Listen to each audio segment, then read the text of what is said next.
Here's another trick street magicians play on unsuspecting victims. The masked magician is using one of his assistants to stand in for a randomly chosen volunteer. He tells her to think of the name of a friend or family member and write it on a pad of paper. He turns his back so he can't see what she's writing. When she's finished, she puts the cap back on the pen, tears off the sheet of paper, and hands the pen and pad back to the magician. She shows us the name, Mary. Remember, the magician can't see it, and normally he'd be using a random volunteer. Next, the assistant folds the paper into a small packet as instructed. The magician turns back around and presents a lighter and an ashtray. You can probably figure out what's going to happen next. The assistant places the folded paper into the ashtray, and the magician uses the lighter to set it ablaze. Feel the burn? Those are real flames, so don't try this at home.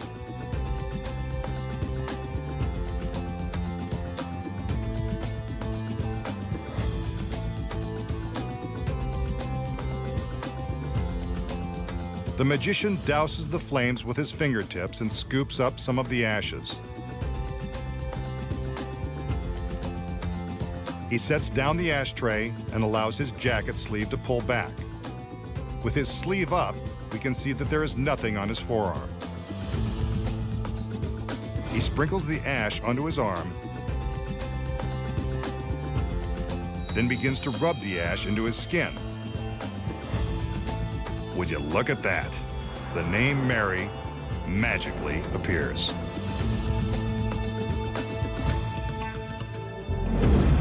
We just saw the magician ask his volunteer to write a name and show it to the camera.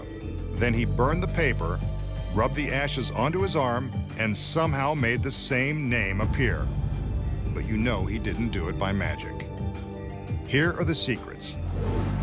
First, the pad has been rigged with a piece of ordinary carbon paper, several sheets below the piece he offers to the volunteer. When she writes on the pad, the pressure from the pen on the carbon paper transfers the name to another sheet. While she is busy showing the name to the camera, the magician is sneaking a look at the carbon copy. The next secret is this small stick of clear wax. While we are looking at the name on the paper, the magician is secretly rolling up his sleeve and using the wax to write the name on his forearm. Since it's clear, we can't see it. That is, until he applies the ash, which sticks to the wax and reveals the name. Not hard to pull off, when you know the secrets. Next, the magician has a popular illusion that has stunned millions. Here's his assistant. She's a stunner too. He tells the girl that her hand will have a starring part in this miniature guillotine. The blade of this contraption is razor-sharp steel.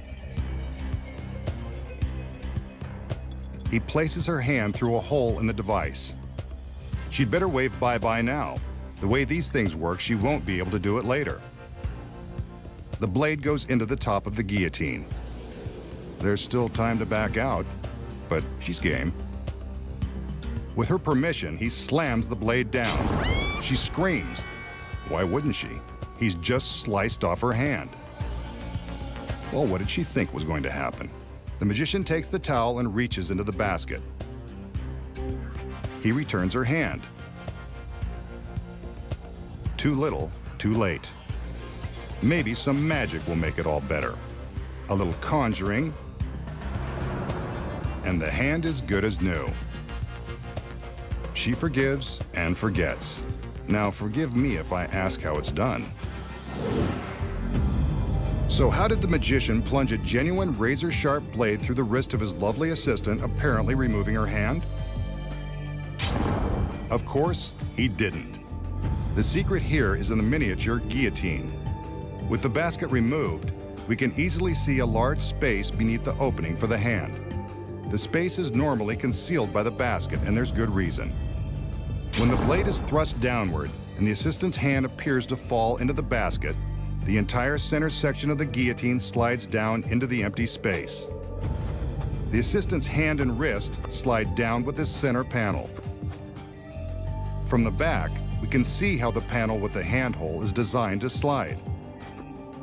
At the start of the trick, the center panel is secured in an upright and locked position with a simple cabinet door latch. When the blade is pushed down into the mechanism, it strikes this wooden ledge, releasing the latch and causing the trick panel to drop. She screams, but the blade goes nowhere near the girl's wrist. But then how do we see the blade behind the handhole after her wrist has supposedly been sliced? The secret here is an identical second hole in the center panel, directly above the first. When the panel slides down, the second hole replaces the first. We can see the blade behind this second duplicate hole. Let's see it again in slow motion without the basket covering the secret. Next, the magician uses the empty towel to pretend to pick up the severed hand and give it back to the agonized girl. He gives a magical gesture and reveals that her hand is good as new. Watch again without the basket. He reaches in with the towel as the girl pulls her hand out of the bottom hole. All she does now is remove the towel to reveal her hand. And those are the cutting-edge secrets to a classic trick. For his final trick, the masked magician will show you how to make an elephant disappear. There's always a lot of pomp and circumstance in building up the excitement for these big tricks, and they don't get any bigger than this. In case you're wondering, that's a real elephant. He weighs 7,000 pounds and stands 9 feet tall.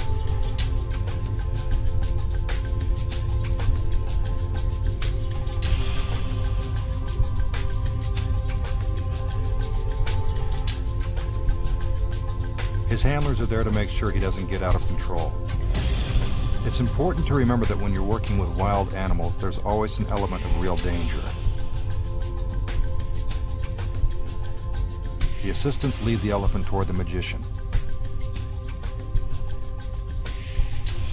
It's going to take a lot of magic to make this big guy disappear. The elephant is slowly moved into position behind the gates of the cage.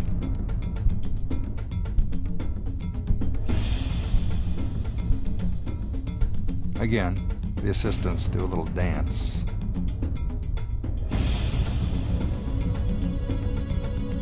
The masked magician gives the signal, and with the elephant inside, the gates of the cage are closed.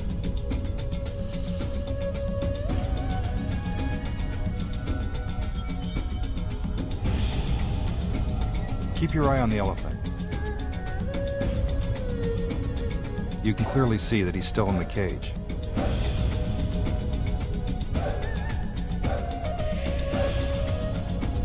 A puff of smoke, and the elephant is gone. But while all this is happening, the elephant never moves. See, he's still in the cage. That deserves another look. First, the elephant is there.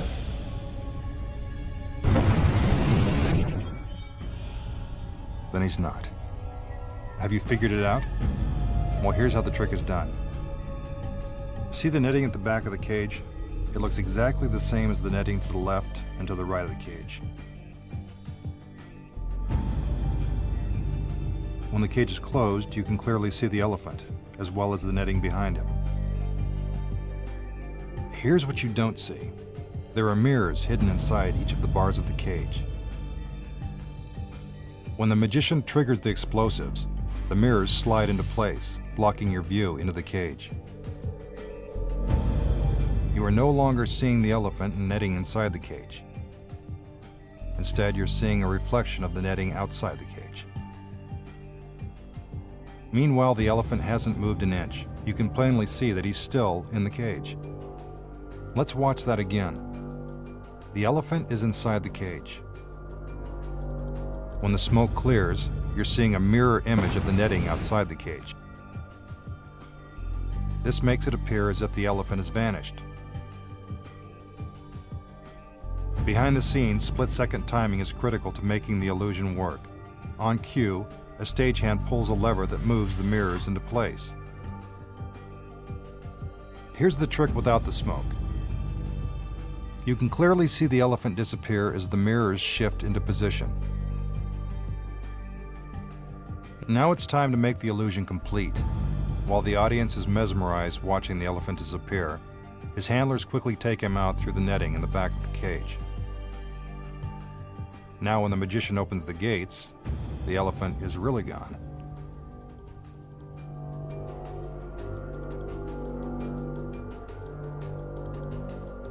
Smoke and mirrors are also used to make other big things disappear. But no matter how large the object, the basic trick remains the same. Now, our magician will defy the laws of physics and walk through this solid brick wall.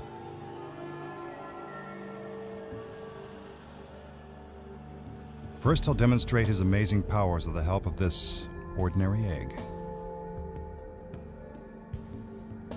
He pushes the egg into the wall, and it vanishes.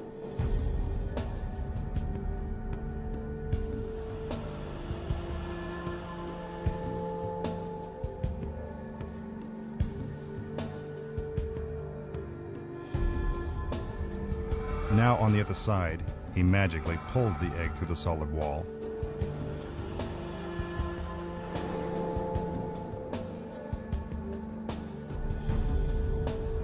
Yes, the egg is real.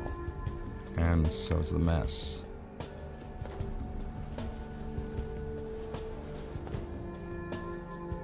Now it's the magician's turn to pass through the wall. Special screens are brought out. Watch as his shadow moves toward the wall, then disappears into it.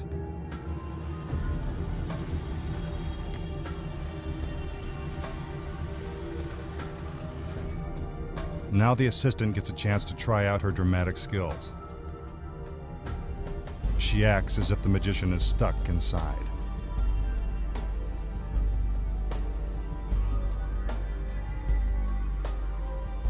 She looks and listens for any signs of life.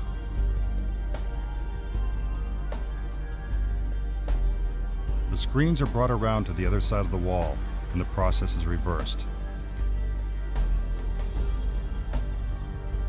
Now it seems as if the magician is emerging from the center of the wall. The screens are removed, and the trick is complete.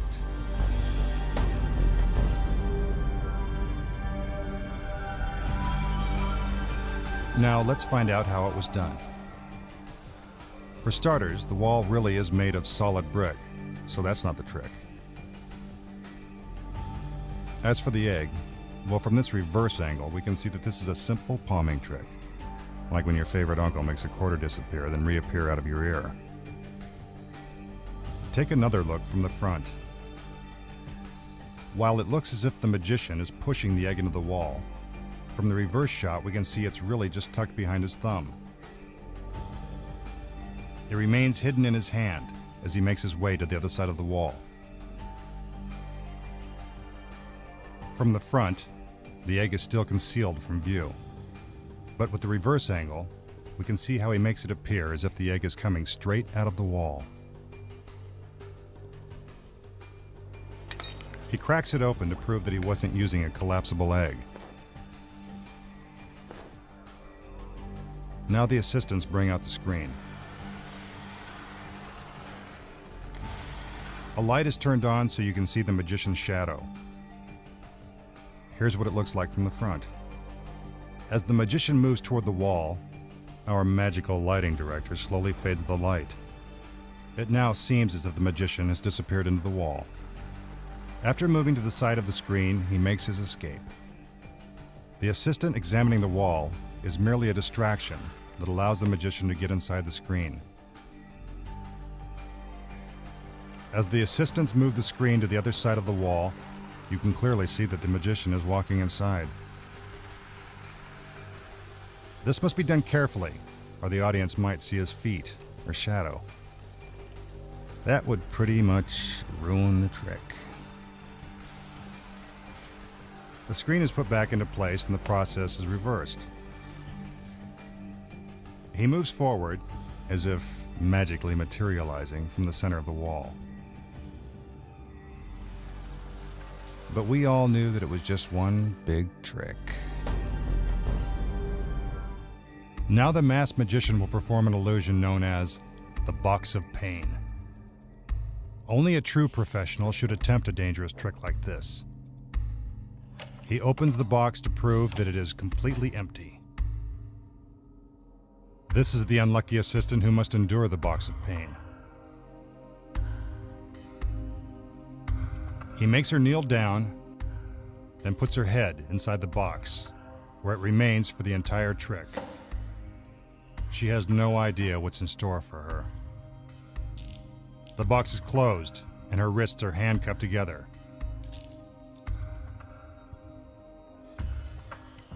Now for the sword. It is a real sword. In fact, it's so sharp it appears to glide straight through the box and into our assistant's head. Quite unpleasant. Now for the daggers. You can almost feel the assistant's pain as the first one is plunged into the box. Since the box is about the size of her head, the natural conclusion is that she's being impaled.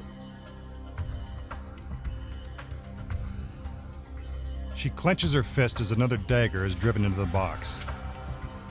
What did she do to deserve this? I can assure you that the assistant's head is inside the box and not behind it. It seems impossible that she's still alive, but she's still moving. That's a relief. Another dagger cuts through the box.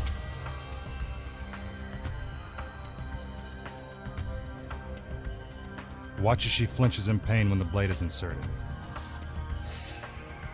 It hurts just to look at it. Now the box is riddled with blades. But that doesn't stop our magician. There's always room for one more.